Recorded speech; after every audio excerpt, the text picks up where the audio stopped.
In my previous book, A God Named Josh, I set out to myth-bust the life of Jesus Christ by showing scripturally how Jesus was actually named Yehoshua ben Yehoseph, how he likely wasn't born at Christmas, likely worked with stone instead of wood, had far more than 12 disciples, many of whom were women, and wasn't killed by the Jews, but was actually assassinated due to the machinations of a money-hungry crime family.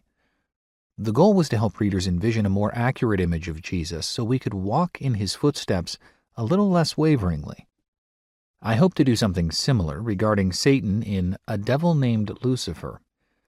When you understand how he works, why he does what he does, and who he does it for, it makes life's challenges easier to bear. But let me tell you, writing a book about the devil is significantly harder than writing a book about Jesus. For one thing, the Bible barely mentions the brute, whereas every page of Scripture is about Jesus. Books, articles, films, and other research on the devil only provide so much help, usually with a heaping helping of added confusion and unclarity.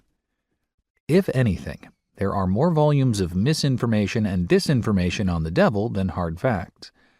So most Christians are left confused, and pastors typically just avoid preaching on the devil altogether. That is, unless the pastor or televangelist is downright obsessed with the devil, in which case they inflate the devil far more than he deserves or warrants. Indeed, the devil is an extremely popular fellow.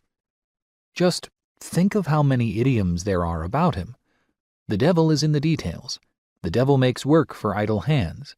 Better the devil you know. When someone we like or dislike walks into the room, we say, "Speak of the devil." We describe a blue or red politician as the devil incarnate. When it's time to pay up, we give the devil his due. When we want to present the opposing side of an argument, we play devil's advocate.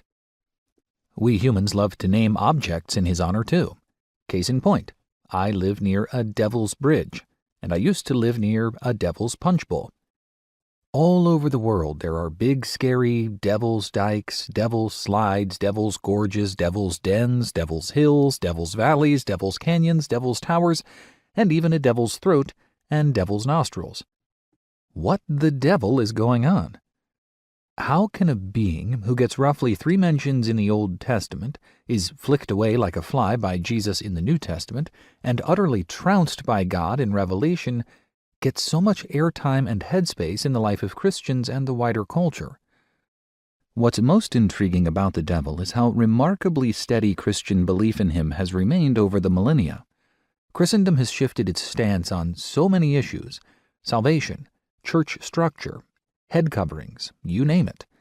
But for all of the changes, corrections, innovations, and heresies that have swirled around the Christian church for the past 2,000 years, the Christian doctrine of the devil has remained remarkably unchanged.